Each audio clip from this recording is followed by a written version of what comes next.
bildir. Benim için sadece Ramin'in fikri maraqlıdır.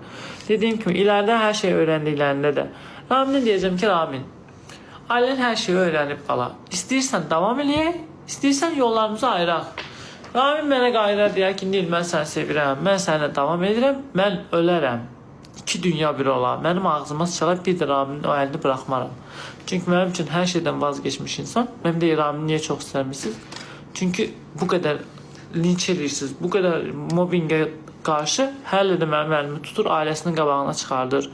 Hər yerə əlimi tutub gedir. Heç bir dəfə demir ki, birdən bir Nil'i tanıyar, birdən bu kadar Azərbaycanlılar burada deyər ki, translığın əlini tutub. Bir dəfə nə çəkinmir, nə utanmır, heç kim vecini almadan ailəsinin belə qabağına çıxardım. Ona görə Ramini çox istəyirəm.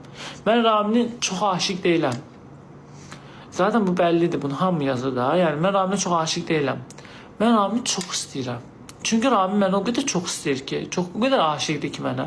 Mən yəni Raminin məni çox sevməyini çox istəyirəm. Hani mənə elə gəlir ki, heç vaxt kimsə mənə Ramin kimi sevməyəcək. Ramin qaydar mənim əlimi tutar, deyər ki, balam, mənə başqası maraqlı deyil. Özdə bir söz var, deyir ki, gördüm ki, öyrəndilər, gördüm ki, istəmirlər, satacağım hər şeyimi mənim adım olan, çıxıb gedərik.